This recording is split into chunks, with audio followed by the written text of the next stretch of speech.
Assalamualaikum warahmatullahi wabarakatuh. Perkenalkan, nama saya Hafiz Herman Abdullah. Di sini saya akan mempresentasikan tentang ORCOM, yaitu tentang materi I/O atau input output module. Sebelum masuk ke penjelasan apa itu input output device, alangkah baiknya kita memahami terlebih dahulu secara singkat tentang sistem komputer itu sendiri, yang mana sistem komputer ini terdiri dari 3 bagian. Pertama yaitu CPU, memori, dan terakhir I/O device. CPU sendiri adalah sirkuit elektronik yang terdapat di dalam komputer yang bertugas menjalankan perintah untuk membuat sebuah program dalam komputer. Dan memori sendiri adalah perangkat atau sistem yang digunakan untuk menyimpan segala informasi untuk penggunaan langsung komputer. Sedangkan I/O atau input output device adalah perangkat keras apapun itu yang digunakan oleh manusia untuk berkomunikasi langsung dengan komputer.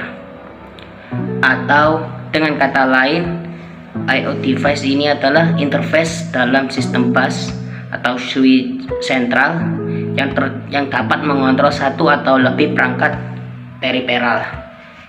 Tak hanya sebagai I/O device, tak hanya sebagai penghubung, I/O device sendiri juga sebuah peranti yang berisi logika dalam melakukan fungsi komunikasi antara periferal dan bus komputer.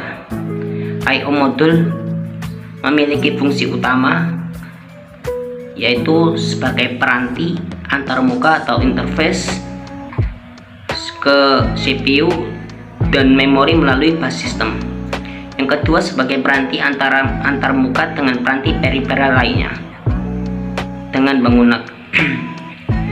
menggunakan link data tertentu.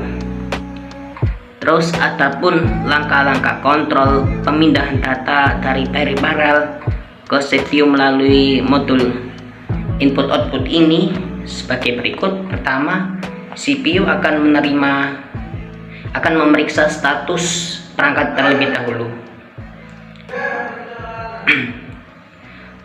Selanjutnya, I/O controller ini akan mengembalikan status tersebut yang diminta dari sebuah CPU. Selanjutnya, jika perangkat eksternalnya sudah siap untuk transfer data, maka CPU akan mengirimkan perintah ke modul input output untuk transfer data. Selanjutnya, I/O controller akan memperoleh data dari device. I/O controller mentransfer data ke CPU juga. Selanjutnya, adapun fungsi dari komunikasi antara CPU dengan modul itu. Yang pertama sebagai command decoding, yaitu modul I/O menerima perintah-perintah dari CPU yang dikirimkan sebagai sinyal bagi bus kontrol.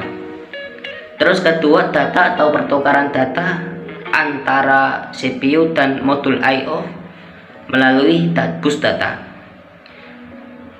Selanjutnya, fungsi ketiga yaitu sebagai status reporting atau pelaporan kondisi atau status terkini mengenai modul I/O maupun perangkat periferal lainnya.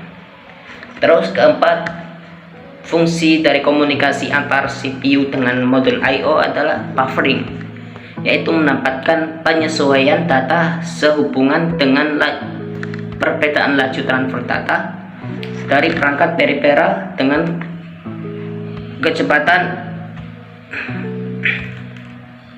pengolahan pada CPU.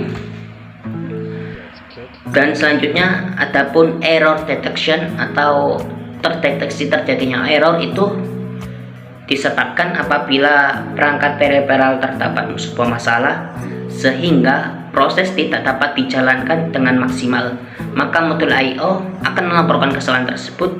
Misal, informasi kesalahan pada peripheral printer Ketika printer terjadi error, itu maka akan memunculkan apakah itu kertasnya tergulung ataukah tintanya habis dan lain sebagainya. Selanjutnya, untuk diagram I/O controller sebagaimana terdapat di gambar, terdapat 3 saluran yang ada di antarmuka modul I/O ke CPU melalui bus, yakni saluran data, saluran alamat, dan saluran kontrol.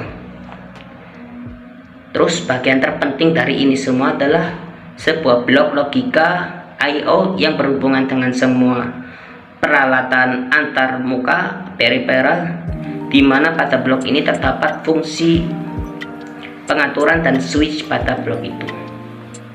Mungkin sekian presentasi yang dapat saya sampaikan. Kurang lebihnya saya mohon maaf. Terima kasih banyak. Assalamualaikum warahmatullahi wabarakatuh.